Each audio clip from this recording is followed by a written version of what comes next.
At T-Mobile, our critical mission is providing unparalleled 5G coverage for when connectivity is mission critical.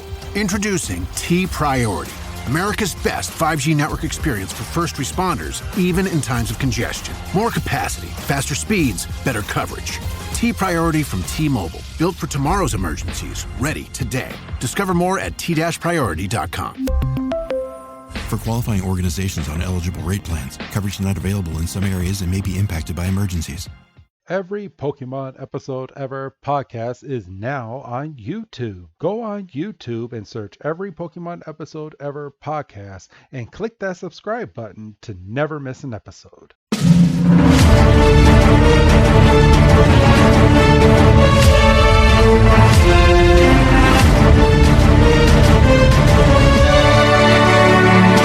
Hi, howdy, hello, and welcome to yet another fantastic episode of the Every Pokemon Episode Ever podcast. On tonight's spine-tingling edition, we will be breaking down the episode A Shipful of Shivers. And joining me on this maiden voyage, he's broadcasting straight from Davy Jones's locker, it's Professor Chris G. How are you doing tonight, sir? I'm doing well, my friend. How are you doing? I am good. I'm very good. I'm excited to be on here. So am I, but it's not just the two of us today. We have a special guest. Yes, we are extremely honored to be joined by the editor-in-chief of Pokemon Crossroads, Mikey. How are you doing this evening, sir? I'm doing well. Slightly chilly, but pretty good. Yeah, we know all about chili. Yeah, I woke up and looked outside and we had snow on the ground today. I was like, what the hell? I just about went back to bed. We don't get snow down here too often, but where are you from? I'm from Texas. I'm down here in south of, we're pretty much just in Texas, pretty much. Oh, so, okay. All right. No, yeah. I live in a part of Texas that doesn't get snow too often, so. But when you do get snow, the state shuts down. Yeah, pretty much. And sometimes the power, but we don't talk about that. Yeah, we don't need to talk about that. Yeah, my mother used to live out in Alabama. I know it's two different states, but she used to live out in Alabama and Georgia, and down there, whenever they just get like a little trickle of snow, everything shuts down. I've never seen anything like it. I've been out there when everything would just shut down, and it's like a ghost town. Mm-hmm. My brother lives in Louisville, Kentucky, and he's been there for a handful of years at this point. And they'll get about what we got today, and like you said, it's a ghost town. He's just driving around like, this is fine. This is he's got the window. He's got his windows down. He's just hanging out. He's like, this is fine. But lucky minute snows here, it doesn't stick except for that last time a couple of years ago. Right, exactly. But that was new.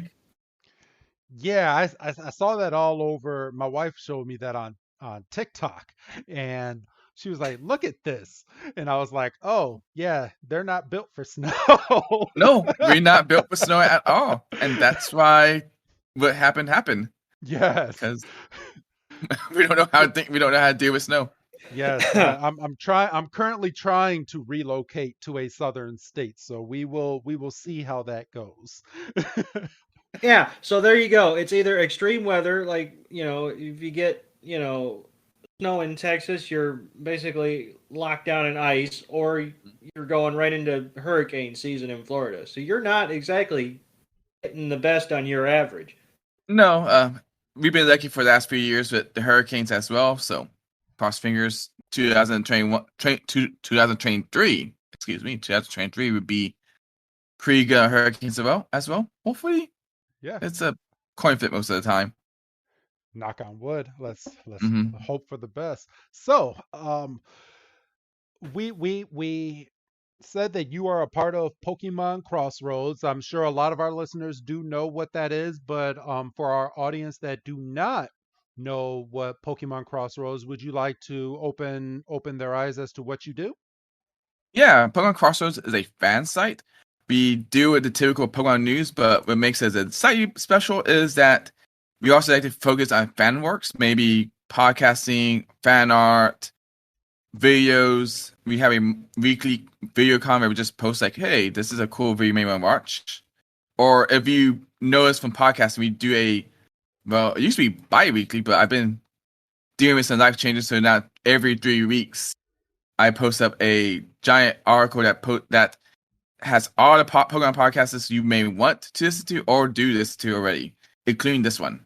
Yes. Yes, Yeah. and we are extremely thankful whenever we get a shout out. On your site. So I Yeah. I really do appreciate it, and I hope our listeners go on there because I retweet it, and I hope our listeners are going on there and getting your site clicks and stuff. So well, I mean, yeah, I hope so too, because like we cover most. I like to post more fan stuff, and this coming after the day, but I'm hoping to get a proper goodbye to Galar article up there about people's thoughts and opinions on Galar itself, and we mostly composed of just tweets of, "Hey, what did they thought about Galar?" So I got a few. I'll be working on that tonight after I get done recording. But like I said, this is going to come out on Wednesday, a couple days before this episode comes out. I think I don't know how do you. I know you guys do the Patreon stuff. Yes, so. yes. So this episode will be going out, I would say, about 3 weeks from the date that we are recording. So in about 3 weeks is when this one will be dropping on Patreon, and then a month after that it will be coming onto the free feed. So sometime in December is when this episode is going to be dropping, or you might be the first one in January. I'm not too sure. I'd have to look on the schedule as to when everything is dropping because we have a few specials and a movie special. We just finished reviewing Detective Pikachu. A nice, Oh wow. yeah. That's gonna be really nice. It's a How long did I tell you, Doug, without the music? 4 hours. Yeah, 4 hours I think you said without the music. Yeah. Oh, So that's going to be fun to listen to. yes. Well, the 2 hours, 2.5 hours is going on the free feed. So Mhm. we divided it up into, if you're a part of Patreon, you get the whole 4 hours. But if you're listening to it on the free feed this year, we're giving it as an incentive for people to go over to Patreon to get everything that we put out, and you'll be able to hear the whole movie. But if you're listening on the free feed, it's the first half, and we divided it right in the middle for where we were reviewing Detective Pikachu. But that was a monster to get through, but it was really really smooth to actually get through it. It took us 2 days to record Oh, Yeah. 2 days. Damn, that's a lot of time. that. Yeah, we're actually going to divide it up between 2 weeks, but schedules opened up and we were able to get it done 2 days in a row. So we did 2 hours of recording one day and 2 hours the next day, and and we finished, and I was like, man, I'm glad we got this done ahead of time, because that movie, I mean, even though it's only an hour and a half, there was so much to indulge in, so many different Pokemon in that movie that we were covering. So it just Mhm. it just took a while. Oh yeah, I bet. But yeah, Yes. well, when this episode does come out, I mean, go to our website. We have a nice little search feature. You can just search Galar, and I'm pretty sure it would be at top of somewhere, because I think after this week we're not going to talk about Galar ever again. Because who's going to be talking about Galar when Padilla is around the corner? Yes, yes. And obviously for people that are listening to this, you're already playing this, but as of this recording, the game comes out this Friday. Oh man. I cannot wait to finally jump online to play this game. And I'm not no spoilers here because we're not going to give any spoilers, but it did come out that apparently And Pokemon finally did it, and I'm kind of mad at it at the decision. For at least one Pokemon in the game, you need a friend to evolve the Pokemon. Trade evolution in this day and age. It's not Yes, it's not I even guessing it. it's not even a trade, dude. It's you have to, your friend has to be, I believe the way they said the mechanic is they have to be watching you in the game. And as long as you guys are playing together online, you can evolve your Pokemon. And it also came out, which I'm so happy about because I can do it with my son. If you're playing Scarlet and I'm playing Violet and we jump online, all the Pokemon while you're playing online are intertwined in both games. So That is that's awesome.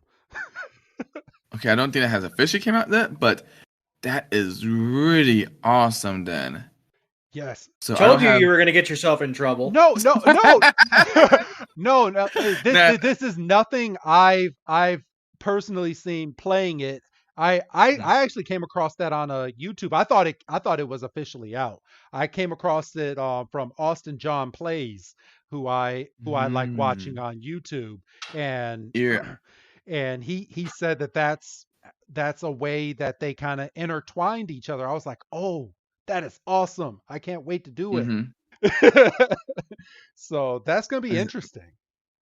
I may have missed that, but that is still so cool to hear happening. Yes. And it really, I mean, usually when I play these games, I play them mostly alone. I mean, I do a few trades because, you know, you got to do the trade evolutions and everything like that. But Yes. my Pokemon experience is mostly being solo most of the time. So, And unless I, that's how I am too. And that's why I'm kind of mad that you need a friend. I mean, not that I don't have friends to play with online, but but for the lonely person that's out there that literally is a solo player, mhm. how are you going to be able to evolve this Pokemon? I don't even know which Pokemon it is. I just know that there's a Pokemon. Don't say it, Yeah, but yeah. yeah, I I'm mean, not going to don't- say it. I'm not yeah, going to don't say don't it. say it if you know. Oh no! According to your message, it's a dolphin type. Oh, okay, gotcha. hmm. It's a fish type. So But yeah, I mean, if I had to play with anybody, it's you're gonna be like semi-final league that helped me out to get the evolution. So I'll probably just go to the car shop and say, "Hey, I got to trade this. You brought your 3D, you brought your Switch today? Cool. Let's do a trade, or let's do what we need to do." Yeah, So knock it out and just move on. Yeah. yeah, Yeah. pretty much. I'm But we see how it goes. That's still sounding fun. I'm have to friend you on my Switch. Yeah, remind me to do that. I will. Well, remind me to find my Switch. So. I've been playing lots of Pokemon 3DS games for the last few weeks for fun. So I was playing along with different podcasts. Oh, okay. So Yeah. yeah, we talk about that. We could talk about that there. Yes. I don't think you want to mention to me different podcasts on this. No, I listen to playing podcasters, and I like having fun. I like having fun with them too. So So, all right. So now that we got some of that out and people now know who you are, today's episode, everybody, is episode 97 in the full realm of Pokemon, and it's called, as Doug said, a ship full of shivers, and translated from Japanese, it's called Ghost Ship and Ghost Pokemon. Straight and to the point, everybody. I Wait, love the Japanese title sometimes. That's it. Yeah, that's it. Ghost Ship and Ghost Pokemon. That is what it's All called. right. Straight and to the point. So this episode came out in Japan May 6, 1999, and here in the States March 25th, 2000. Everybody, just a couple days shy of my son's birthday. Wow. Okay. Oh wow. Cool. But yeah, are you guys ready to jump on in and start reviewing this episode? I believe so. If Pokemon, there it goes. I was gonna say if it wants to load for me, that would be Okay, I need swell. I need to make sure I don't have the volume playing in the background. Or I guess it'll be coming in my ear, so it doesn't matter too much, right? Yeah, if it's in your ear, it's not gonna feed through into the audio. So you're Awesome. good because you're not recording. So, all right. If you guys are ready, I will start, and then I will start handing off for the review. All right, everybody ready? Sounds good. Sounds good. All right. So we start this week's episode like we start every Orange Islands episode on the back of Lapras, and Hmm. Ash is kind of showing off his two badges that he has, the Coral Eye badge and the Sea Ruby badge. And they're like, "Oh, those badges are really cool," Misty's like. And she's like, I love how they're all made out of seashells. And Tracy's like, "Yeah, it's kind of a trademark to the gyms out here in the Orange Islands." And Ash is like, I wonder how many badges are actually out here to get into the Orange League. And Tracy immediately comes up and he's like, "Well, you're halfway there, Ash. All you need are 4 badges in order to complete in the Orange Island Pokemon League." And Ash is like, "Oh man, that's great." He's like, "2 more badges? That's easy. These 2 badges were easy to get, so the next 2 should be easy as well."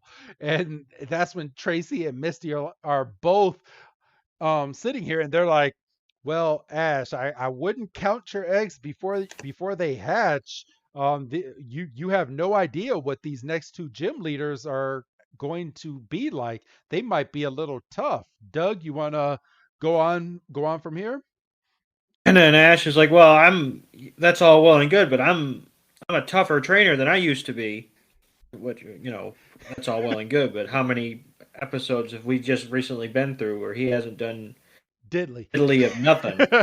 Um, I just find it funny that he says this, and I love my boy Asher, but he kind of struggled to get those those 2 badges to begin with. Like he got really lucky with Sissy Yes. that he figured out, I could just use Ice Beam, and then he almost died going down that mountain with the other guy. Yes, I was dying. That was such a good episode to review because me and Doug are sitting there and we are just cackling at the dangers that this 10-year-old boy is enduring and the fact that he couldn't even use his Bulbasaur to help save him from falling down a mountain. Like, come on, show some type of sympathy. Like, And- if he thought that was easy, then I don't know what he thinks the next 2 badges are gonna be like. For real. You were saying, and Doug? I was sitting here thinking as I was watching this episode earlier today, is they made the comment of, "Oh, it's 4 badges to get into the championship." Yes. It's like, okay, so the 2 badges that he's gotten, he basically had to win contests. So he hasn't really had a quote unquote Pokemon battle. No. So if he ever got confronted with an actual honest to goodness, 3-on-3 standard battle, he might not know what to do with himself. At this To point, be honest, when the battle, oh, sorry. no, go ahead. No, I was saying, I think Ash's Pokemon are kind of like maybe losing a little bit of steam because I mean he's sailing on Lapras more than half the time, and he's not really using his Pokemon to battle. So their training has gone down significantly while being over in the Orange Islands. So he might have a little bit of trouble come a few episodes when and if he actually does get into the Orange Island Pokemon League. That's true because like you're right. They only spend like maybe a day at most on the island. Yes. So I'm not sure how much training's going to get done there. It'll probably be a quick restock and then all right, let's move on because he doesn't wait too long. But at the same time, it's like maybe a battle will be easier compared to these contests that he had to do. Yes. So, all right, Doug, you want to continue this scene? So they look in the distance and they see an island, and Ash is like, "Oh, what's that island?" And Tracy's like, "Oh, that's Moro Island." Yeah, that's Moro, Moro. And they're like, Ash is like, "Let's head over there before it's dark and find a Pokemon Center where we can stay tonight." And And then we get the title card. We get a Shipful of Shivers. And we are in the Pokemon Center. It is nighttime, and they are on the phone with Professor Oak. Yes. And Mikey, do you want to take over this conversation with Professor Oak? Yeah, so Ash and the gang are talking to Professor Oak, and Oak's asking, "Where are you guys at?" And pretty much saying that they are on Moro Island, and apparently now is a good time to be on the island because something's happening there. And the big news is that they found a treasure on a ship. Some divers went down and found a 300-year-old ship that sunk there many years ago, and it contains an old Orange League Championship trophy. And Missy's like so excited to hear about this because it. Sorry, I'm sorry, just making sure I catch follow here. No, Oh yeah, don't worry about it. Don't worry about it. You're good. Misty decided to see this trophy apparently because it's currently in display in the museum, and the gang are talking about hopefully see it next day in the morning. Yes. And they're all like, "Oh, wow." They're like, "Man, I would love to go over there and see that um that trophy in person. That would be really, really cool." And we jump straight from that to a fade out scene of the museum. And of course, what do we find out? Team Rocket has broken into this museum. And we look inside, you see a whole bunch of artifacts, and Team Rocket is scurrying their way down. And it's kind of funny because James goes down the rope first, and then Meowth, and then Jesse, and they all flop on top of James. And James is the one that's hurt. And Meowth has enough nerve to look at James and go, "Shh, you're gonna get us in trouble." And then Jesse goes, she's like, "Yeah, shush, James." And James looks over, and he's looking at like a little tiki, and he tells the tiki to shh. He's like, "Oh, you're a tiki." And they start walking through. That was one of my favorite moments. I mean, it's such a little moment, but it's so like Three Stooges esque, like Yeah. slapstick, like everybody in a group says shh, and the one guy at the end is either saying shh to nothing, or with a lot of like Abbott and Costello, like the last guy turns around and it's the ghost they've been running from, or it's the crook or whatever, and it's hijinks ensue. I mean, all we were missing in that scene was the tiki coming to life or something, or Ash and chasing Pikachu them being there overnight, or oh, sorry, or I was gonna say Ash and Pikachu being locked in as well, and it's like, hey, wait, kind of one of those things. Yes. And then they start walking through this museum, and Meowth is like, he's like, "Man, I can't wait to get my hands on it." He's like, "Once we have that trophy, we'll be big celebrities." And Jay's like, "Yeah, hopefully maybe we'll get on TV." Which I don't think they're thinking too much, because they're about to steal an item, and Meowth is like, yeah, he's like, "Don't you think if we get on TV with the trophy, they'll know we're the ones that stole it?" And James like, "Yeah, possibly." He's like, "When we get that trophy, we're gonna give it to the boss." And he's like, "There's no way we can mess this up." And he's like, "Maybe there'll be a juicy bonus if we get it." And then Jesse and James are like, "Oh my gosh, a bonus! Oh man!" And they're thinking is all the debt that they have acquired with Team Rocket. They're like, "Oh, maybe we'll get everything all paid off with this trophy. Let's go and get it, Doug." I feel. Oh, sorry. Oh, go ahead. Yeah. Go ahead. I just want to say, I feel like Jesse and James, but at least James, and this if this was made like modern day times, Yes. I feel like James would be the type of person who would live stream this heist. Like the whole comment, like, yeah, maybe get on TV. No, you don't want to do that, but you know what? Live stream the heist. Go for it, James. You do you. For real. And I mean, at least, and I guess we can speak on it and just pause this for a brief second. At least when Ash was doing the Pokemon battle with Leon, before I say anything, have you heard the news about what happened this past Saturday? I have, yes. Okay. So, because by the time this comes out, everyone will already know. So, um, Well, if you went on his website, it's on the front page of the website. Yes. yes. So Ash has won, or Ash beat Leon, and at least Team Rocket had enough audacity to sit down. They were live streaming the entire contest, but when it came down to this finals, they sat there and they cheered Pikachu on, and they they didn't. What's that little Pokemon? I keep forgetting its name. The one that Morpeko? um.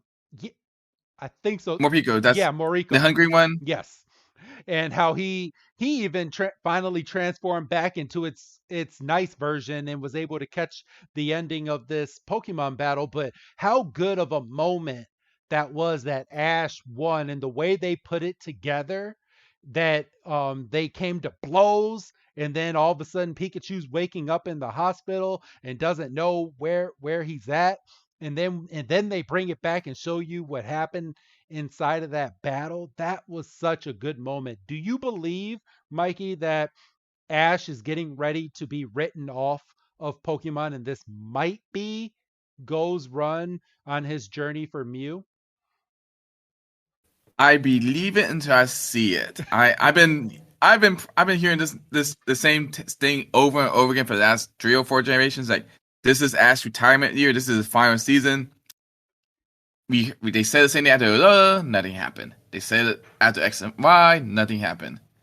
So we will see in 3 months, maybe. Who knows? Yeah, but my thing is, what else is there for him to do? He beat the biggest trainer in all of the world. They gathered all these guys from around the world, and Ash won. Like, there's literally nothing else for Ash to do.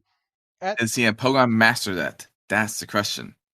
Yeah, he's not a Is- Pokemon master. You are right. He's a world champion, but world champion is not the same thing as Pokemon master. Yeah, Very true. You are Very true. right. You are right. All right, Doug, Team Rocket is walking up to the trophy inside of the museum. So before we get to that, I did make a note, and I only made a note because it's going to come back at another point later on in the episode. When Team Rocket, specifically Jesse and James, were discussing the possibility of getting a bonus for giving Giovanni the trophy, their eyes got big and shiny, and like they got like saucer size. Mhm. And I made note of that because this isn't the only time in the episode a Team Rocket member goes through some eye metamorphosis. And the only reason I brought it up is because it happens again, and I just wanted to make note of it here because it wouldn't make as much sense when I make a big deal later. So Okay. That's a good note. Different artistic styles going on in this episode for sure. Yeah. So, like you said, they approach the trophy, and it's under glass. And for a 300-year-old trophy, it looks pretty pristine to me. Well, they had to polish it up. Yeah, you can't just put it you can't just put on a display with grime and stuff. You gotta clean it up. You gotta make it look nice. Yeah, but there's something to be said about patina and authenticity and No, you're right. general wear and tear. Mhm. But yeah, I mean, you're right. You don't want it like the point where like one of the little handles is falling off and whatever. But I did kind of chuckle because it was going around Twitter, that Ash had won, and I was, got to look at the trophy he was holding up in some of the pictures, and I mean, obviously this is 300 years old, but I just think it was kind of funny, like the size of that trophy that he's holding, and then the size of this trophy in the case. I thought that was kind of funny. I find it kind of funny because you see this every so often, but you see Ash's trophy case, his trophy shelf Yes. in Pallet Town, and last time I saw it is going to be we're not going to see this in show until like 2025. No, not 2085. Excuse me. but you're gonna see the trophy case at the end of Zelda, where it has like all his accomplishments and stuff like that. Yes. And it has like the orangey trophy, which is not decent size. It has his other stuff, and the joke running around on Friday was like, "Oh, he's gonna need a bigger shelf for that trophy because that trophy's huge." It's pretty much just his dresser. It's just his dresser, and like has like all the trophies and things that he treasures for his journeys. He's gonna have to put this on display in the living room because this is not going to fit in his room. I mean, you saw how much he struggled just holding it up for the picture. Yeah, he was holding this. I mean, the thing was basically 3/4 the size of Ash Ketchum itself.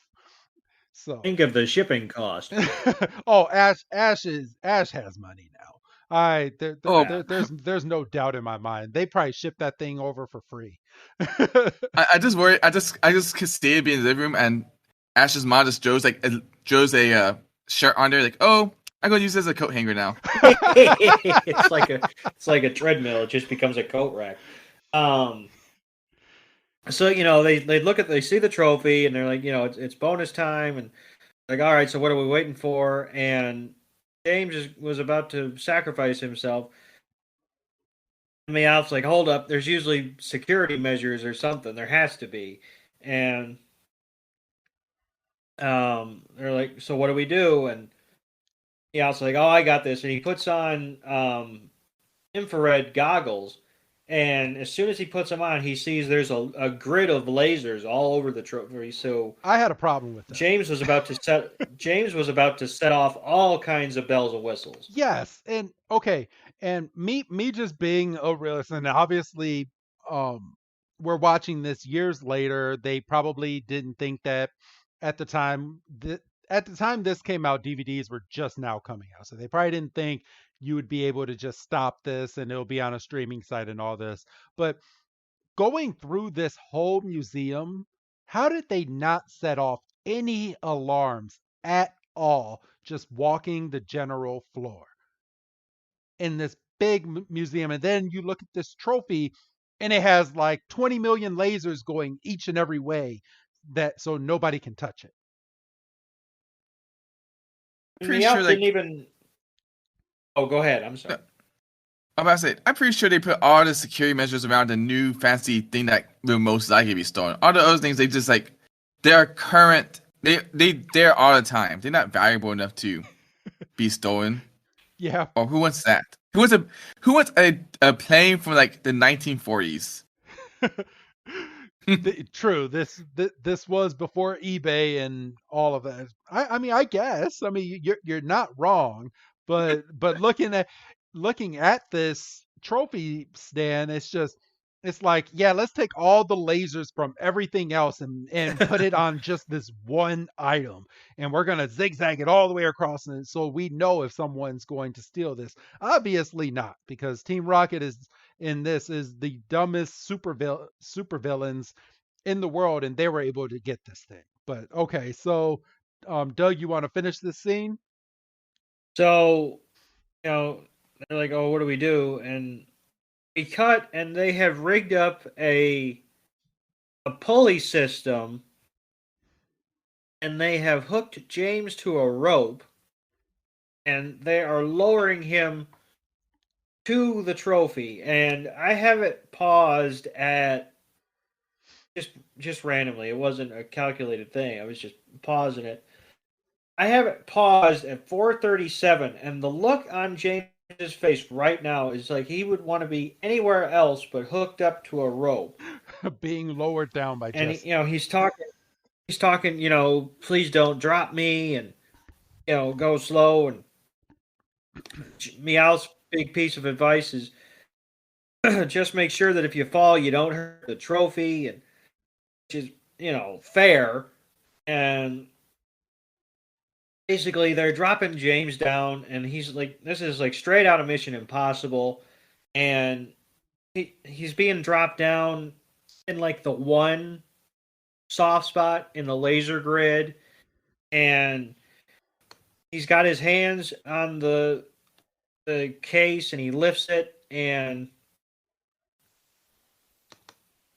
we don't even we don't even see him getting pulled back up. We just see them jumping off the roof and running, and And stupid you James ends know up tripping. they're planning an all night buffet party, and right like you said, James is bringing up the rear, and he has the trophy, and he finds like the one rock in the forest, and he all and honest to God, a 300-year-old trophy on the cold, unforgiving dirt. This thing should be in about three pieces, but he must have cradled this thing like within every inch of his life because he rolls over and he's banged up, but he's like, the trophy's fine. And there's a perfect indent of not only him but the trophy, because the trophy is a perfect spear, and it's got the two handles and the little pokeball on top. And we fade out and we fade back in, and we're at the museum in the morning, and there's a crowd, and everybody's like, well, here's the museum, but why is everybody outside the museum? Yes. And Mikey, if you want to go on to the next scene the following morning. Yeah. So next morning, the tropes come walking down the street, and they see that big crowd, asking what's going on. So they go, as always, they just go up to the random police officer, and Officer Jane, say, "Hey, what's going on?" And Jane tells them, "Hey, the trophy got stolen." And Ash, Misty, and Tracy are shocked to hear about this. Like, who was ever steal this trophy? And man, these kids are lucky because they are letting these. Okay, never mind. They letting these kids get all the information about what's going on, and Jenny's telling them about the Emperor of someone carrying a trophy. It's vaguely familiar to someone that we know, but how hard did James hit the ground? Because you see the imprint of his hair in there too. Yes. Like, what kind of gel does this man uses to keep his hair that hard? I was thinking the same thing. I'm like, man, he hit that ground hard, and it must have been like it was out here in Chicago this morning, how hard the ground was, and then it ended up softening. But that ground must have been cold, frozen, all of the above when he went down and hit that ground. Because I'm like, oh my gosh, I'm surprised that his face isn't broken. Something happened, but still. After that, the tropes decided, okay, we're going to leave this place and just go see something else. Ash talking about how he really wants that championship trophy today. And Tracy saying, oh, I want to sketch it. And all that stuff. And they just keep walking around until they see Ash almost trips on some random egg just hanging out of some bush. And they have no idea who that egg belongs to. I mean, not even ever seen this black boot before. For real. But apparently, and the tropes, they just see Team Rocket. I mean, I don't want to say anything, but they are recovering from some sort of hangover, maybe food or non-alcoholic. And that was my exact thought when I was watching. I was like, they snuck in like a hangover moment in a kid's cartoon during this scene. Like, no joke. in my mind. Go ahead.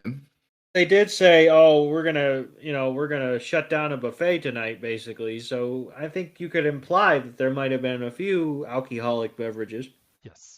But now that I think about it, so I'm going to assume they didn't walk too far away from the museum, right? No. And they just see Jesse James right there in a bush. Jenny, I'm not going to judge how you do your job, but do you bother checking the perimeter? Checking like the last 2 blocks to see that maybe it's still there? And hiding in a bush, maybe knocked out from a fun night of partying? For real. And from this moment, James has the biggest mouth in today's episode. Oh my God, how stupid can he be? So they're waking up basically from their hangover. They all fell over in this bush, as you said, and he's like, oh man, he's like, it's nice. Wait, or no, this was Meowth. Meowth is like, oh, it's nice waking up after a good heist. And Misty's like, a heist, huh? And all of Team Rocket turns around, and there's our heroes, Tracy, Misty, and Ash, looking down at Team Rocket, who's on the ground that was sleeping in this bush.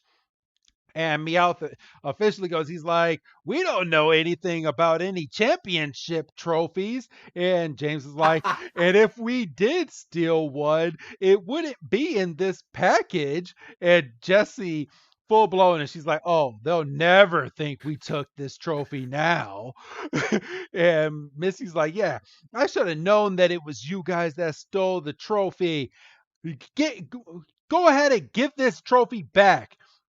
And then they start doing their little motto, and Meowth in the middle of the motto is like, yeah, you guys go ahead and do that motto. I'm gonna sneak away while you're doing it. Just enunciating everything that a bad guy should not do. And Jesse and James are like, never mind. And they just start running away, and our heroes just go and start chasing them, and they chase them down these long steps. And Team Rocket is like, all right, well, we didn't finish our motto back there, but we're gonna get our motto out right now. So they're so they're running down these stairs, and then they stop in the middle of the stairs just to do their motto. I'm gonna switch it up here, Mikey. You want to go over this next part, and then I'll have Doug chime in after. Those guys are dedicated to their craft. But yes, back to this. So Meow just says, "Get moving. Let's hurry up." And he hands over the package to James. And they happen to find a Cedra paddle boat. Yeah, a Cedra paddle boat. And so yeah, let's get going. And Jesse James going, wait, this is a paddle boat. And then Meow said, yeah, that's why I said step on it. Let's go. That was funny. That was legitimately funny. That was a pretty good joke. I did not give that joke justice, but they are powering away on their paddle boat, and Ash is going, yeah, let's chase after them on Lapras. So Team Rocket is... They should be used to this from their Magikarp submarine that they have, because they got to pedal that thing, and that thing has to be harder than this Cedra, right? Yeah, I was thinking that too, going, you guys do this all the time in a metal submarine, and this paper mache Cedra is too much. They're not right. They haven't gotten on their right footing from last night's partying. Oh, that's it. That's the problem. Yeah, they still recovering. But like Meow saying, we won't go any faster with flapping your gums. Hurry up and get moving. Because I guess they noticing like, yeah, they can't outrun a Lapras that's chasing after them, especially one that is used to swimming all over the place. But then I guess that gets on his side because it gets a bit foggy for them, and say, oh yeah, this is perfect. We can hide in the fog. They'll never see us in here. So they get into the fog and you can see them like slowly disappearing into it. And then Tracy's going, oh wow, they got foggy pretty fast. What's going on here? Very hard to see around these parts. So Ash and them are looking around on Lapras, seeing where they are, questioning how they can't let them get away with that trophy.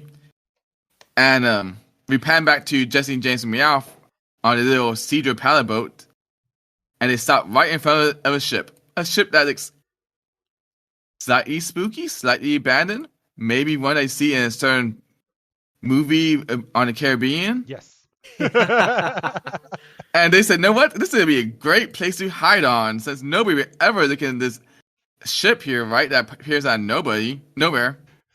No trademarks. So they honest, yeah, no trademark here. But yeah, they like excited to be on the ship, going, yeah, there's a chance that this would ever happen to find a ship just like this.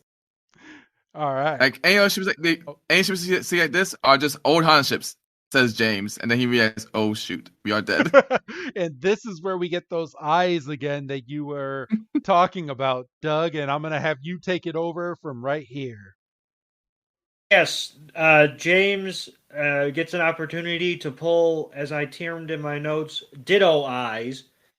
Because he has, as Mikey so eloquently put it, he has an oh shit moment. And his eyes basically fall back into his head, and he gets the big bead of sweat, and he's like, did I say, and he's like, did I say, and then we pan over, and we see that they all have the eyes, and they immediately just start cowering, and they realize like how dilapidated the ship is, and you get spooky music, and then you get a door just opening and slamming and opening and slamming, and Jesse's like, now we've done it, and James is like, we managed to hitch a ride on the SS Spook Ship.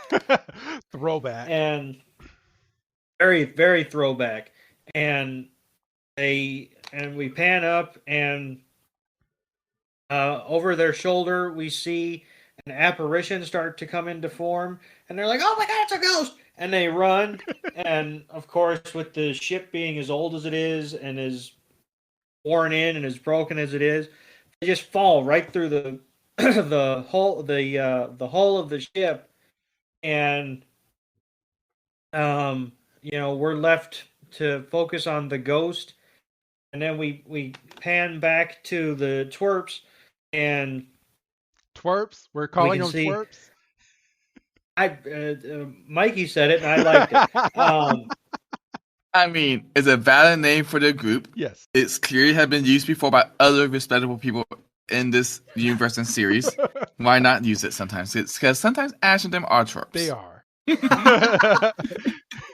Love my boy. As evidenced by the fact that they saw the group of people huddled outside the museum, and they just walked right up to Officer Jenny. So we see Lapras in the fog, and then we go back to our heroes, and we see that Ash is standing up on Lapras to try to get a better vantage point. And he's like, oh, we're never going to find him now. And, just head back to the island, kind of wait out the fog. But and they're like, oh, well, fine. And then Tracy's like, look, and he just happens to point, and the fog lifts to see the ship. And Pikachu has kind of the same reaction as Team Rocket. He's like, oh, shit. And Misty's like, boy, it really looks like it's an old boat, and it's falling apart. It was, no shit, that's the understatement of the century. And Tracy's like, I wonder. I'm sorry to cut in, Doug, but how did none of the 6 of them look at this ship and go, how the hell is this ship still floating? Like, well, Team Rocket's got an excuse. They're idiots. Yeah, but look at our heroes here. They're looking at the boat, and the boat has holes, like clear as day, holes all around this boat, which is why it has sunk in the first place. How are they not questioning this? And it seems like it's... You also see barcodes on it too. Yes. So, all right, Doug. So Tracy then has a bright moment, and he's like, I wonder if it's haunted. And Ash's first response is, you mean by ghost? No, by Pac-Man. And Tracy's like, yeah. And Misty's like, I hate ghosts. And, no shit. And then they're like, hey, look over there. And they see the boat that Team Rocket had shanghaied to get out this far. And they're like, Team Rocket must be here. That's their boat. And she's like, okay, but now what? And Ash is like, well, now we have to go on the ship because this is my show. And if I didn't get on this boat, this would be a dry-ass episode. And Misty's like, I was afraid y'all would say that. And then Tracy's like, yeah, we got to get the trophy back. And Misty's like, I was afraid y'all would say that. And Togepi's just happier than a pig in shit. And so they they turn around. Well, there's a creepy ghost-like figure that ends up coming up right behind all of our heroes, and it gets the attention of Misty. And Misty's like, don't you guys feel like we're being watched here? And they all look around, and they're like, well, I do have kind of a weird feeling. And then a ghost kind of pops up right behind all of our heroes again. And it's at this very moment that Misty turns around again because she feels its presence. And there's, what do you call this thing that holds the flags up on a ship? A mast. Mast. Okay, and a Yeah. both of you got it. And this big mast starts coming down and almost lands right on Misty. And this time I didn't get mad at Misty for losing Togepi. So this is the one instance that I don't get mad at her for being the worst mother of the year when it comes to Togepi. So this thing comes down and Oh no, I could fight it, but go ahead. okay, I'll I'll let you fight it in just a second. So she comes down and the mask comes down and it crashes into a million pieces. And from the impact, kind of rocked Misty to where Misty does a front flip with Togepi in her arms, and then just like just like the Bears game this past freaking Sunday, freaking fumbles the ball, fumbles Togepi, and Togepi just starts going rolling, and Togepi's like, "Oh man, this is fun! Oh man, this is so fun! Somebody come and catch me!" And Pikachu just jumps and goes over to catch Togepi like he always does, because Pikachu's always the hero when it comes to saving Togepi. But this time Pikachu is just fingers short of grabbing Togepi, and Togepi's like, "Well, guess I'm falling in this hole." And all of our all of our heroes are like, "Oh no!" And then Misty's like, "Togepi!" And Togepi just falls into this hole, and we jump over to our heroes, which is probably like 10 minutes later, and our heroes jump down into the hole and they're looking for Togepi, which Togepi just fell into this hole. So how could they not just jump down and just say, Togepi, come here, or see where Togepi went? Because it's at this point they're walking around this massive ship, which seems like it's like an entire mansion, which it didn't seem like it was this big from the outside, but apparently it is. And Ash is checking indoors, and he opens the door to a creepy room. He doesn't even walk in. He's like, "Yep, nothing is in here." And they just keep walking, and then we come to find that Togepi had curled itself into a little ball, rolled somewhere on the boat, because Togepi is now opening its shell, or opening its head, and Togepi was nice and asleep and is now awake and is about to go and venture off on this boat. Mikey. All right, so we find our three heroes. I mean, Jesse, James, and Meowth, the Team Rocket, wandering around this boat, going, "Hey, how do we get off this thing?" They kind of want to get off the ship now, and they realize that it's haunted, potentially haunted. And apparently, they too fell down from the deck and into the bottom of the ship, just like Togepi. And just like Togepi, they seem to be pretty okay. They don't. There's not a scratch on them. Not at all. So now they try to get back up to the deck. And Meowth say, "How do you do that?" And just like going, I don't know. Well, you see." And right then they're saying touching I think Jesse. I can't tell by the shoulder. Yeah. But saying touching Jesse. There we go.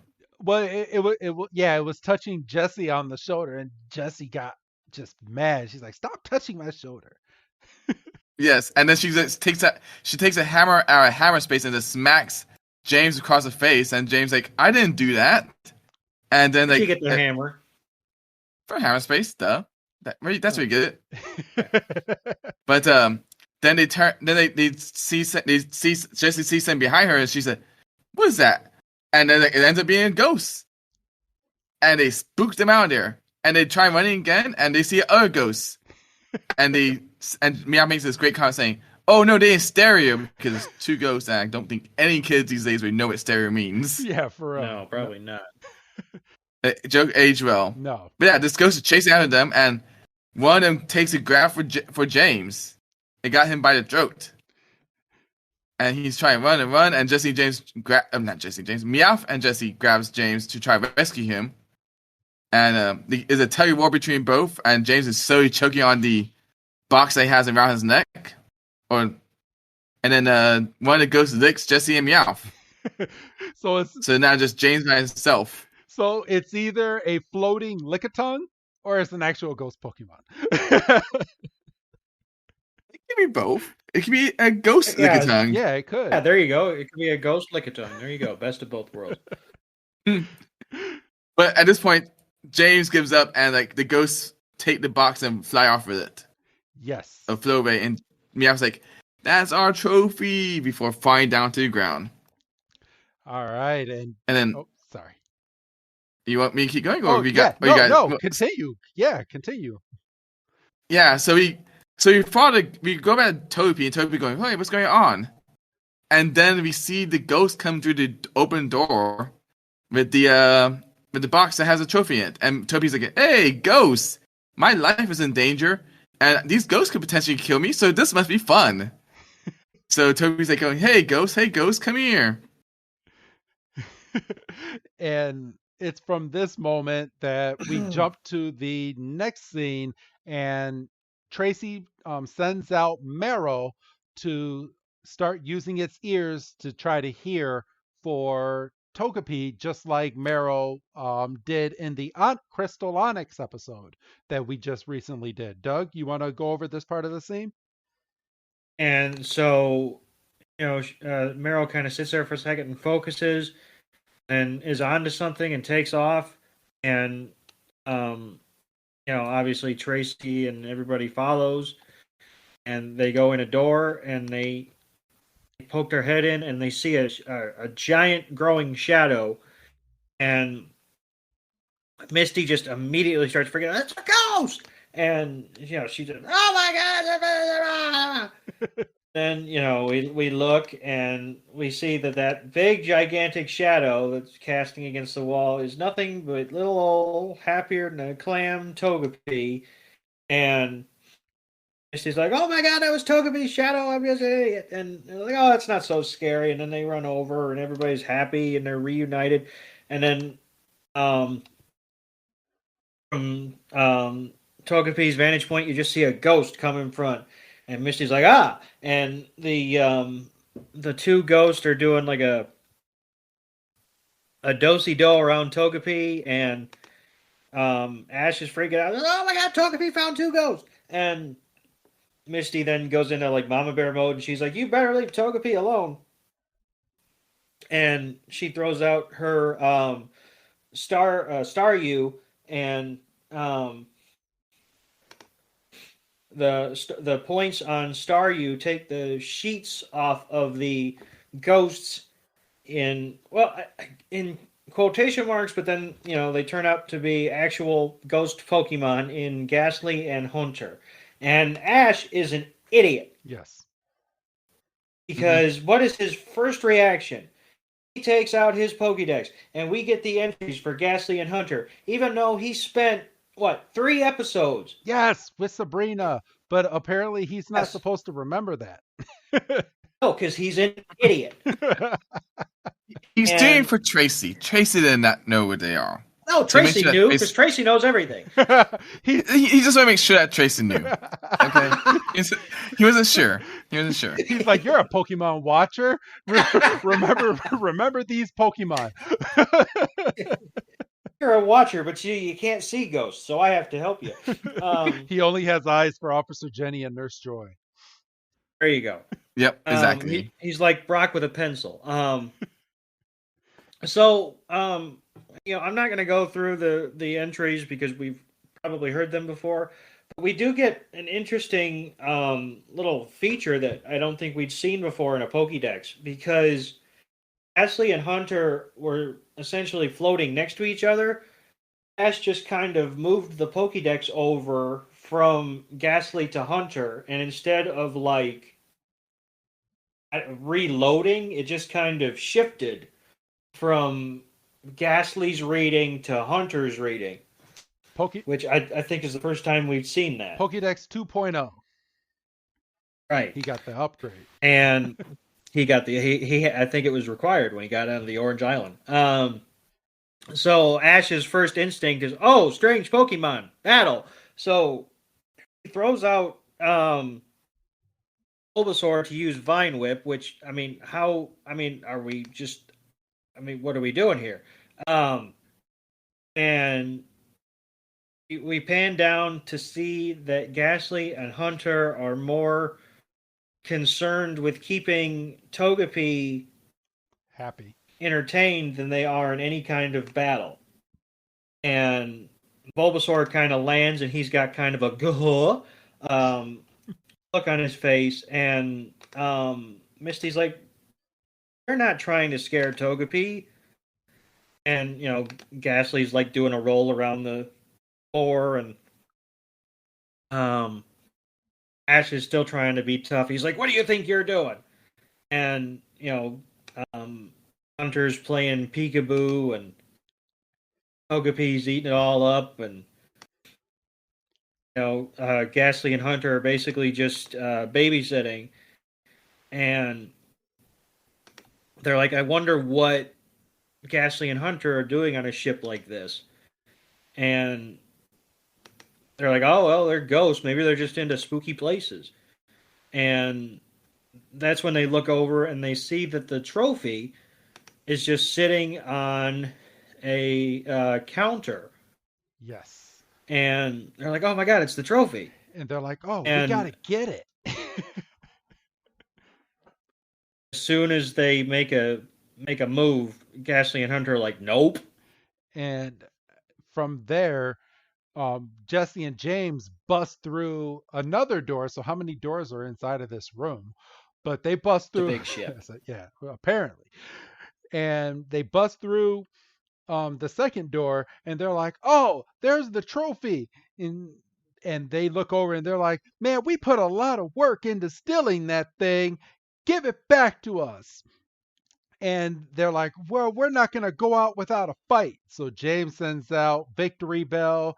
And I want to point out that this is one of the only times that Victory Bell didn't immediately go and start eating James, and was actually trying to go after Meowth at this point, chasing Meowth around the ship. So Jesse's like, "Well, Victory Bell's not going to do anything, so go Arbok." And she sends out Arbok, and then Meowth comes over and he's like, "Get away from me," and just kicks Victory Bell, and Victory Bell goes flying. Misty runs over and grabs Togepi to get Togepi away from all of the danger. And James is like, "Razor Leaf now, Victory Bell." And it does Razor Leaf, and the Razor Leaf goes straight through Ghastly because, of course, it's a ghost Pokemon. And this is where Jesse tells Arbok to use Tackle on on Hunter, and goes right through again because, again, it's a ghost Pokemon. And she's like, "Oh, that didn't work. Well, Tackle again." And he tries to go back, and he goes through it again. Razor Leaf again at this point, and we get one of the scenes that they used in the intro to Pokemon. Pokemon Word. What's up? The songs are Pokemon Word. Oh, yes. And you get Ghastly just pop up right in the middle of the Razor Leaf, and it's like, "Yeah, you can't do anything to me." And he uses Nightshade and goes over and just shocks the mess out of Victory Bell. Victory Bell is down for the count. Tracy's over here doing a drawing at this point, but where did he get the pencil and paper? But Tracy's like, "Man, that Ghastly's Nightshade attack, I have to sketch this." So he's not worried about anything. And Hunter goes through and uses Confuse Ray. And oh man, my thing just rewound itself. So yes. Hunter uses Confuse Ray and turns Arbok towards Team Rocket, and everybody ends up in a pile, and Ghastly and Hunter kind of have a moment, and they're like, now, and they go over, and they get Hunter goes and grabs Meowth and kind of puts him under a trance. He takes him, and basically Ghastly and Hunter are using Meowth as a puppet so they can kind of speak their intentions to the group. Yes. And they say, we're Ghastly and Hunter. And then they have to go through the moment of, oh my God, is that Meowth talking? Is that Ghastly Hunter talking through? Yes, keep up. There's only 6 minutes left in the show. Come on. Well, 4 minutes because we got to do the jukebox. Come on. Mikey, do you want to go through this part? Yeah. So that as I said, Ghastly and Hotler are going over using Meowth as their puppet here, and Ghastly does some sort of an illusion of some sort to get a flashback to how things were back 300 years ago, saying that their master was the captain of the ship, and that they used to sell all of the islands carrying goods on their ship to every port, and people loved them. Excuse me. Oh. And they used to pretty much be high praise of their captain because their captain loved Pokemon and especially loved them.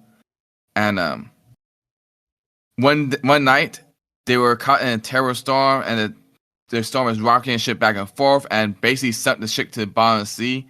And that's, well, we're going to left to assume that's where the captain lied that rain died, that the whole ship just fell to the bottom of the sea. And you get a little pan down to the bottom of the ocean where the ship sunk, and you see a trophy there with moss and gunk and 2 Pokeballs right next to the trophy. And then we flash back to the present a few days ago where the humans came down in scuba suits and they saw the trophy and said, oh yeah, we're going to take this trophy and just... I don't think that's how you're supposed to handle things underwater because, you don't know if something's going to break. But hey, we're going to waive our disbelief here. Exactly. And they just It's a kid's show, as we say. Yes, it's a kid's show. Exactly. This show's aimed for kids, and we just adults who watch this like kids show. But yeah, they grabbed a trophy, and in the process, they knocked over the 2 Pokeballs that were next to it, and you see Hotler and Ghastly pop out of them underwater. Good thing they ghost because they would probably drown and they weren't. Yes. So out of that, they took control of the ship. Somebody using some sort of powerful psychic abilities or something to raise the ship up. And now this is how the ship became a ghost ship, as we saw earlier in this episode. Yes. So they raised themselves, and they want to get a trophy back to where it belongs, which is on the ship. And Ash is going, oh wow, the captain must have been a really good trainer to win that. And we see another flashback, and this time it's to we're assuming it's the Orange Island Stadium where the championship battle will take place later on if Ash gets that far. And the trio are like going, oh, this is amazing, this is awesome. The crowd around him cheering in this flashback illusion, and you see the captain of the ship walking up with his Ghastly and Hotler ready to fight in this match. And Ash and them are just watching this battle. You see a Beedrill pops up, fighting against Ghastly, and Ghastly just like moving out here like some sort of boxer until he wait for the right moment to lick the Beedrill. And once again, you see that Nightshade attack happen again and hit the Beedrill straight in the chest. And the Beedrill falls, and Ash like, wow, this guy is really good. He was a great Pokemon trainer. And the Ghastly's like agreeing and say, yeah, our Master Captain was the greatest. So good that he won a championship back 300 years ago. And this is the cool part. I really like this part. Mm-hmm. Where like they kind of say, hey, who dares to oppose me? Who's gonna be my next opponent? And he just points randomly everywhere. And then eventually points at Ash, and Ash like Ash really thinks this illusion is real, thinking that he gonna get a battle of the captain and say, yes, I battle you, Captain. And then he runs, and the illusion is gone. I want to point out that during this flashback, we kind of find out that the Pokemon trainer or the Pokemon Orange Islands League is a lot different than it is these days, 300 years later, because back then they actually had Pokemon battles. They didn't have all of these island standard contests that Ash is going through at the moment. The islands were treated just like the Kanto region, where you go and you battle, and whoever has the strongest Pokemon ends up winning the tournament, which is standard. I really wonder how many years later it it it changed and they twisted everything because that they said that this is a tradition, and if this is a tradition, then they changed tradition at some point. Honestly, I mean, maybe the idea of traveling to different islands to win a badge or a trinket of sort was a tradition, but I always was under the assumption that they always did these little contests, and that's how they differ from the Kanto League. Or maybe when the Kanto League got popular, they decided, well, we need to make ourselves, we need to do something to make ourselves different from the Kanto League, and maybe that's when they started doing contests. Gotcha. Okay. Yeah, I'll take that. Hmm. I mean, that makes sense to me. I mean, yeah, I mean, let's be honest. Like, who has heard of the Orange League on the mainland? Nobody.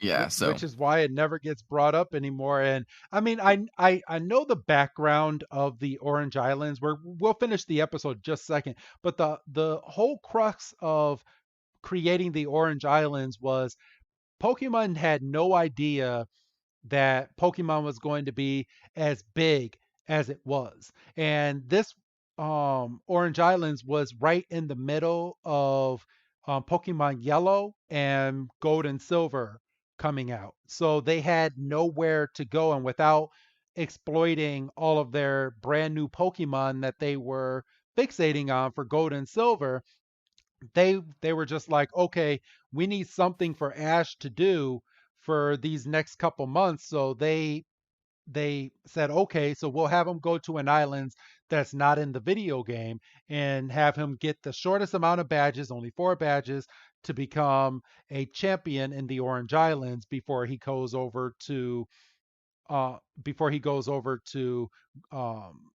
where Gold and Silver is. I forgot the name of. Goto. Yes. And I will. I'm sorry. No, go ahead, go on. Oh no. Yeah, I completely forgot it was Johto. So it really did bug me, and I don't know if it bugged you guys back when these games were first coming out, but we never ever got an Orange Islands game. I actually had to get my fix on an Orange Island. Someone made a fan made ROM. They took like the codes from like red, blue, and yellow and fixated a little bit of gold and silver and made their own ROM that fixated the Orange Islands. And I played that, and that was fun. And I really wish Pokemon would have done something along those lines where maybe in the post game of Gold and Silver, you can go over to the Orange Islands. I don't know. That's just me. And maybe I'm just being too picky. Never I bother mean, me. Oh, go ahead. I was gonna say with as advanced as these games are getting, you would think that maybe some game in the not too distant future you could see like a nice like meaty like post game kind of thing. Yeah. And you're right. Yeah, I think you're right. But you could get this kind of post game by guessing what makes the anime different from the video games themselves is like I'm pretty sure it was with Game Freak skills at the time, plus the technology they were using. You can't really do these mini games like this too well. I don't know. That Surfing Pikachu game is weird, Yeah. but I'm pretty sure it'd be hard to incorporate that constantly. And also, I'm pretty sure they had no idea how many badges this league would have into like this episode. Like, okay, we got an official date on when Gold Sword is coming out. Is actually going to happen. How long are we going to stay in the Orange Island? How many badges can Ash get? Because I don't know. They decided at the beginning. I don't remember they mentioned how many gym badges at the beginning of this season he needs to get, but I won't be surprised if they decide that like in this episode, like, yeah, he needs to get 4.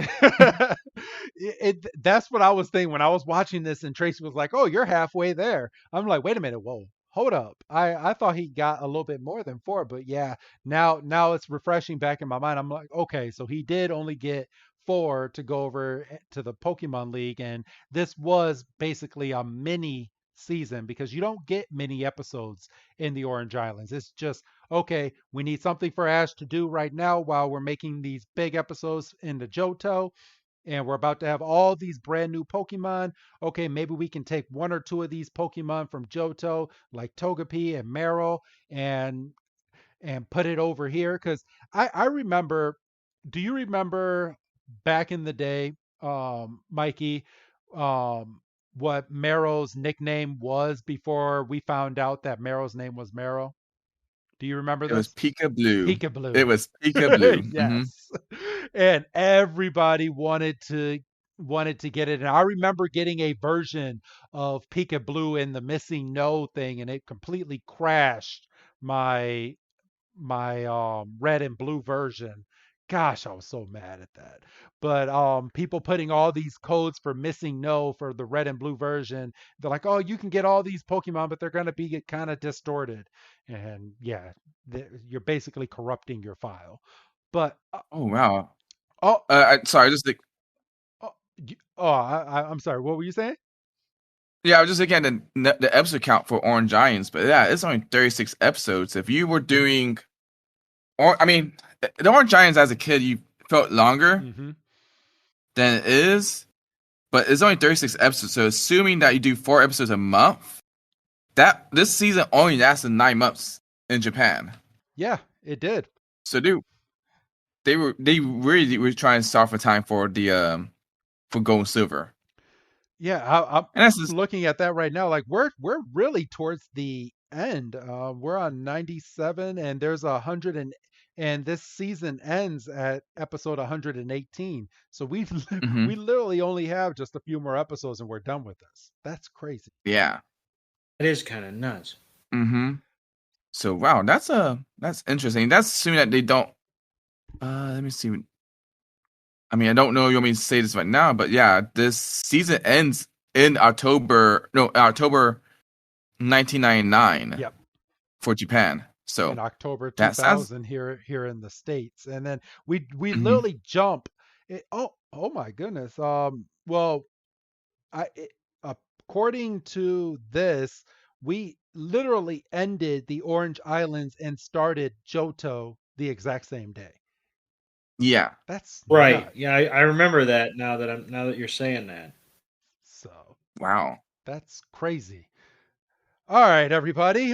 Nice little break there. Okay, so bat bat. I love Pokemon history. Pokemon history is so fun Yeah, to hear about sometimes. it is, and I love going through it. Me and Doug catch ourselves going through it all the time. We're like, man, this is crazy how they were rolling these episodes out. hmm So back in the episode. So again, we found out that Ghastly and Haunter basically want to just take the trophy back because it was their owner's trophy and they don't want it showcased anywhere. So they just want to keep it on the boat, and they want to take the boat back to the bottom of the sea to never ever be bothered again. And it's at this point that Meowth is done translating, and he goes over and he wakes up Jesse and James. And when they wake up, they're like, "Hey, where's our trophy? Let's go get our trophy." And Ash is like, "It's not your trophy, Pikachu. Go!" And Pikachu does a nice little thunderbolt attack. And Ghastly is sitting here and he's like, "Oh, this is funny." And Ghastly starts using its psychic attack to lift up all of Team Rocket. Haunter then comes over and chimes in and sends them flying. I'm gonna guess with a psychic beam type attack. I don't know. I assume psychic. Yeah. I'm gonna assume psychic. So he uses psychic and he just blasts Team Rocket um out of this episode. And it's at this point that we get back we're back on the outside of the ship. Our heroes are standing on top of Lapras. This must be a really big Lapras, looking at this scene from where the boat is and how Lapras is drawn.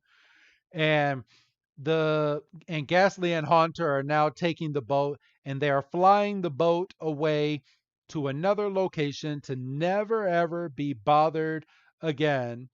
And I really wonder if Ash, Tracy, and Misty at least let the cops know about this whole situation, so they're not continuously looking for this trophy, because we never really get them going back to the cops at all. during Well, this. that's a fair point. Yeah, you would think maybe once they got to a Pokemon Center, maybe they called and they're like, "Hey, we know what happened, and you have to hear us out because it's going to sound weird." Yes.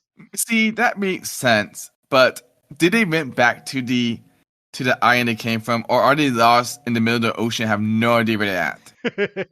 Well, according to this, they're flying that ship towards the moon, so maybe they're going off into space and they're going to land the ship on the moon and I was thinking that too. I was thinking that as well. I was thinking that as well. Sorry. So, but Misty sits here and she's gushing over the trophy again. She's like, "Man, even though we didn't get to see that trophy for too long, that trophy did look pretty cool." And Ash is like, "Yeah, I'll just have to win one for myself, just like the captain, right, Pikachu?" And Pikachu does its eager little Pika, and the narrator takes us out of this episode as the ship is flying towards the moon, and that is this episode. I believe, yes, that is the end of this episode. How did you both like it? I'm gonna start with you, Mikey, because normally I have Doug rate this, but when we have guests on, I normally have the guests do the rating out of five first. So what would you give this out of 5 stars for just a random filler episode of Pokemon? I would give it a 5. When you told me I was coming on the show and that this was an episode, I instantly recognized I instantly knew what was going to happen in this episode because of the title itself. Yes. And I would assume back when I was a kid, I enjoyed watching this episode because it's so cool. And again, the history of the Orange Island, the whole scene with the captain, like challenging Ash in quotation marks. That kind of gave me chills. So I can see why Ash is excited to like take at a chance to battle a former champion in the Orange League. So I enjoyed this episode quite a lot. It was nice to go back and rewatch this again for today's episode. So I would say a 5. I really do enjoy this episode, even if though it was a fifth episode. Okay. All right. And Doug, going off of Mikey's 5, what would you give this episode this week? Well, I mean, this, and I feel like I say this every week. It's, these episodes are great to break down. They're fun to review. There was a lot going on in the episode. Like I say, there was some classic comedy bits. There was a lot of action, more than I anticipated / remember. But like I have to look at the grand scheme of things, and as entertaining as the episode was, and as much as it did keep my attention, and it did, I don't think I can give this more than a 3.5 because I mean, what happened other than they had that cool encounter and we had a cool history lesson. Like that's another, Ash is like, oh, 2 more badges, that's a cinch, as he proceeds to essentially waste an episode. Like, and we don't even see them like on the way to the next. We didn't even get a hint of, oh, we're going to such and such island. That's where the next Orange Island gym is. Like, we don't even have that to hang our hat on. I forgot that you judge these episodes based off the how if it's are we on the route to the next gym or not. But yes, you're right. You're right. You're completely right in that criticism in that critique right there. Oh, no, but I don't, by no stretch of the imagination, do I want to take anything away from your experience or your review at all. Yeah. I got you. It's just that you're right. This is, by definition of the Pokemon anime, a filler episode. It has nothing to do with. It has no new Pokemon to capture. No gym badges required. No, they didn't land a new island to get a gym badge. It was just a side trip all the way. Yes. So I'm gonna meet both of you kind of in the middle because I thoroughly enjoyed this episode. This is one of the episodes that I do remember watching as a child, and I was with my friend. My friend's name is Chris as well, And I remember watching this episode with him. We had just woken up, turned on Kids WB. We're sitting down, we're watching this episode. I thought it was a good episode at the time. Maybe I may have been a little jaded and was like, "Oh, it's not a gym battle this week because we don't get another gym battle for another couple weeks in the Kanto region." But I'm gonna go and give this a 4. It had its moments. It had a lot of one-liners in this episode that actually made you kind of chuckle. That with them talking, and a lot of what is that? It's slipping my mind right now. Johnny Depp. Pirates of the Pirates Pirates of Caribbean. the Caribbean. Caribbean. I was thinking Caribbean, but I was like, what's the beginning of it? It had a lot of Pirates of the Caribbean moments because I believe Pirates of the Caribbean was kind of fresh around this time that this was coming out. So maybe Uh, that's a reason. Let me. I can it depends on the. Are you referring to the movie or the ride? let's. The movie came in mid 2000, yeah, 2003. Okay, so it was So 2003. Okay, so maybe knowing Pirates of the Caribbean, and well, any kind of pirate ship that you see these days, that's yeah, exactly what you think of. I mean, it could be the ride. I mean, it could have been in reference to the ride. Japan loves Disney, and I don't remember they have a Pirates Caribbean in Disneyland, Japan. I think so. I think I, I I wrote it think I, there I once. think they do because I They, think they just had a big news thing that they took the actual pirate at the end of the ride as you're coming back in. That's the Jack Sparrow. I believe they took him off of the ride. Like he doesn't do his little tail anymore at the very end of the mhm. ride. So I believe they do have that. Or if it's not there, it was at the one in California. But I thoroughly remember them making news somewhere that the Jack Sparrow is not at the end of that ride anymore. Okay, yeah, I know. I think so. I went to Japan a few years ago, and we rode the Pirates Caribbean ride. So yes, I think it's there. And wow, that's disappointing to hear that Jack Sparrow's not there anymore. I know. Okay, so I do have a question because that kind of perked my ears a little bit. So you took a hmm trip over to Japan. Was this just to go out there and go to like Disneyland and venture off, or did you do any like anime sightseeing or anything like that while you were out in Japan? Because I was supposed to take a trip out to Japan right before the pandemic hit, and obviously when that happened, everything was shut down, so I was not able to go. Oh, it was for fun. I went with some friends, and we vary as Pokemon fans to different degrees, and me being the biggest one. But we did some anime sightseeing as well. We went to like places like Akubaro. I can't say it. The big anime place that people go to all the time. Uh, we went to the Mega Pokemon Center in Japan. I spent way too much money there, How was that? and I heard that place is amazing. it is amazing. You can spend $100 easily if you try.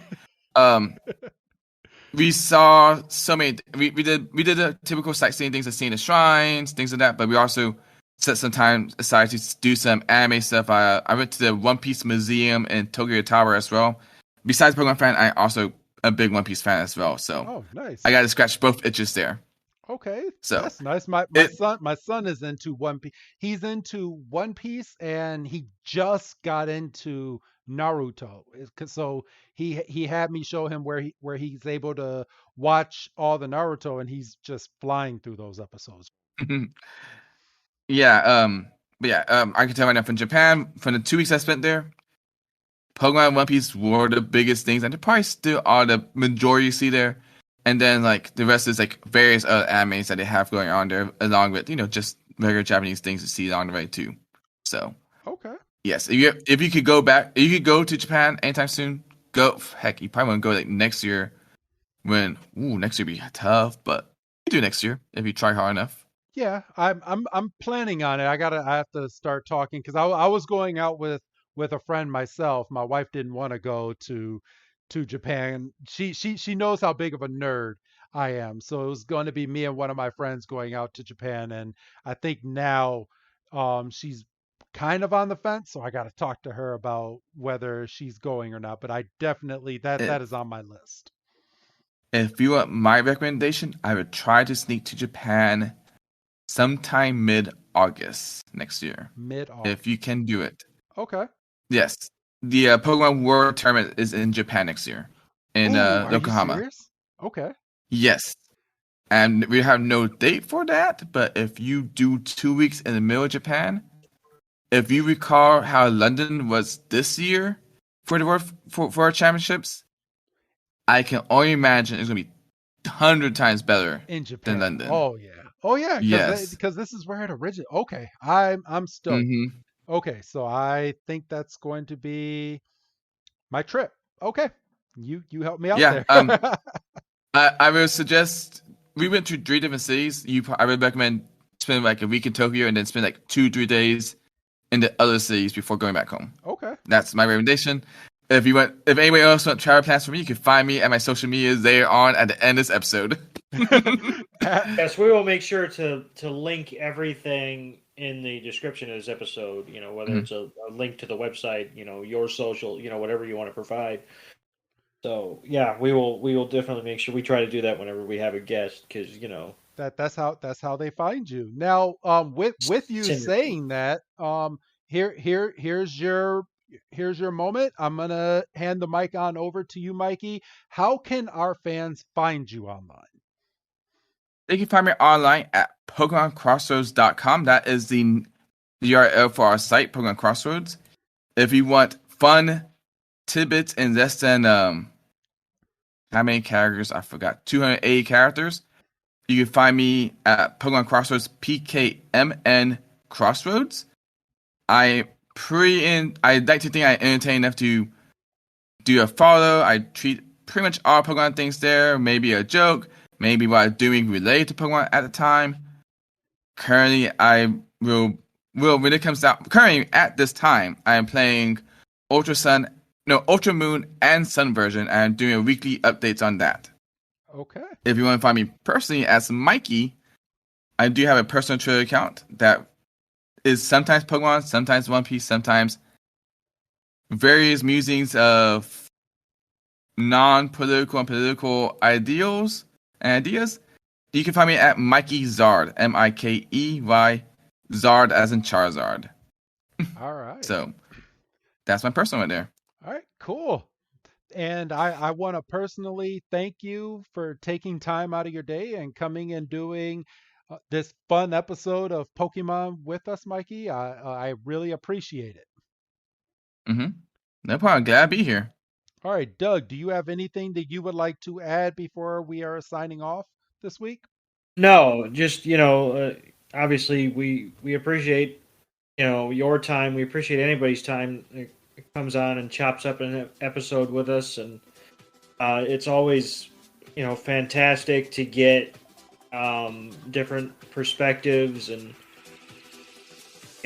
people's, experiences with the show. And obviously you were a big get for us because, we mentioned earlier, you've written us up a couple times and we appreciate it. And, you're obviously you deal so heavily with the world of Pokemon, on a daily basis, getting your kind of take on an episode and hearing how excited you were to cover this episode and just kind of hearing you going through it. It was very cool, very awesome. I rarely get to talk about the anime because, well, there's so many things going on. But everything Pokemon, it's just, you can only do so much at certain times. So I got you guys out here to keep on carrying the torch of just remind people that the anime is still out there, good or bad.